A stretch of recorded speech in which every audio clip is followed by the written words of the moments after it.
Documents for BPSC तैयारी 4.0। देखिए BPSC की बहाली आने वाली है, तो आपको पहले से ही अपने डॉक्यूमेंट को रेडी रखना है ताकि फॉर्म फिलअप करते समय आपसे कोई गलती ना हो। जब डॉक्यूमेंट वेरिफिकेशन होगा, जो फॉर्म आप अपलोड करेंगे उसी फॉर्म को आपका डॉक्यूमेंट वेरिफिकेशन के टाइम आपको शो करना पड़ता है, उसका ओरिजिनल आपको शो करना पड़ता है। अगर आप पीआरटी के लिए अप्लाई करें कि प्राइमरी के लिए अप्लाई करें क्लास 1 to 5 के लिए, तो सबसे पहले आपको अपना डीएल का सर्टिफिकेट जो है उसका प्रोविजनल और उसका मार्कशीट, ये दोनों आपको तैयार रखना है। ठीक है, ज़्यादातर लोग प्रोविजनल रखते हैं, उसको आपको अपलोड करना पड़ेगा वाइल जब फॉर्म फिलअप करोगे तो। प्लस आपके पास 12th का मान होना चाहिए मार्कशीट, या फिर आपने किया हुआ ग्रेजुएशन का मार्कशीट। ठीक है, डिप्लोमा लोग 12th बेसिस पे भी करते हैं और ग्रेजुएशन बेसिस पे भी करते हैं। तो अगर आपने 12th पे किया तो आप 12th का अपलोड करेंगे, अगर आपने ग्रेजुएशन पे किया तो ग्रेजुएशन का मार्कशीट को अपलोड करेंगे। डेट ऑफ बर्थ के लिए आपको 10th का मार्कशीट को अपलोड करना पड़ेगा। आपको आधार कार्ड का पीडीएफ अपलोड करना पड़ेगा। और अगर आपने डीएलएड के बाद बीएलएड किया है, ठीक है, चाहे बीटीसी, जो भी डीएलएड को अदर नेम से भी जाना जाता है, ठीक है, कहीं बीटीसी बोला जाता है। अगर आपने बीएलएड किया तो उसका भी डॉक्यूमेंट को अपलोड करना पड़ेगा। एंड प्लस आपका सीटेट पेपर 1 आपका इसके लिए क्वालिफाई होना चाहिए। इन सब के अलावा जो सर्टिफिकेट और क्या चाहिए आपको चाहिए कास्ट सर्टिफिकेट। ठीक है, दूसरा डोमिसाइल यानी कि निवासी सर्टिफिकेट चाहिए। तो इतना सर्टिफिकेट चाहिए क्लास 1 to 5 के लिए। और आप क्लास 6 to 8 के अप्लाई कर रहे हो तो डेट ऑफ बर्थ के लिए आपको देना पड़ेगा 10th का मार्कशीट को, इसको आपको अपलोड करना है। प्लस इसमें आपने किया हुआ ग्रेजुएशन, तो ग्रेजुएशन का मार्कशीट को अपलोड करना है और प्रोविजनल को। सीटेट पेपर 2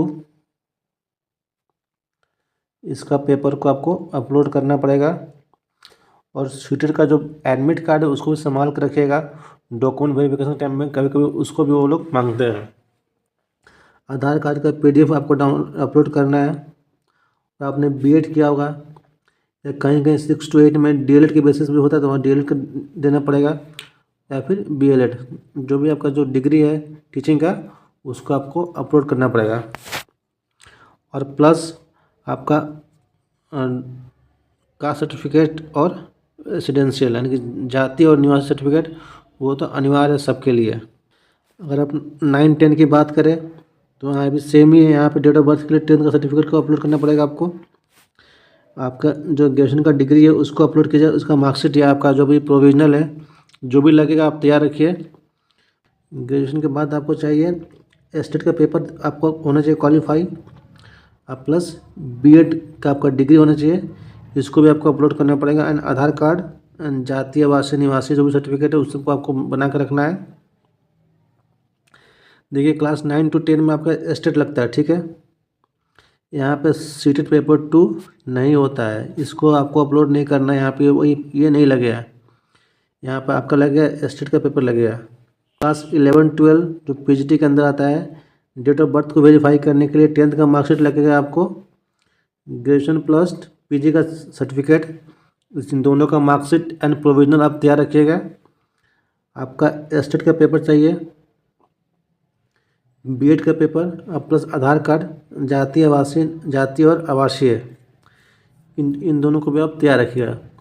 तो ये सारे डॉक्यूमेंट जो आपके बीपीएससी तैयारी 4.0 के लगेंगे। और साथ ही इन सब का जो आपका एडमिट कार्ड है ना, स्टेट का सीटेट का, इन सबको संभाल कर रखिएगा। इन सबको भी वेरीफाई किया जाता है डॉक्यूमेंट वेरिफिकेशन के टाइम में। जो मार्कशीट को आप अपलोड कीजिएगा फॉर्म फिलअप करने के टाइम में, सेम डॉक्यूमेंट को आपको शो करना रहता है डॉक्यूमेंट वेरिफिकेशन के टाइम पे। तो इस बात का आप खास ध्यान रखें। डॉक्यूमेंट वेरिफिकेशन कोई अलग से मार्कशीट नहीं मांगता, अलग से सर्टिफिकेट नहीं मांगता, जो भी आपने अपलोड कर रखा है बस उसको ही आपको शो करना रहता है। अभी से अपने डॉक्यूमेंट को सब तैयार रखिए। मिलते हैं आपसे अगले वीडियो में।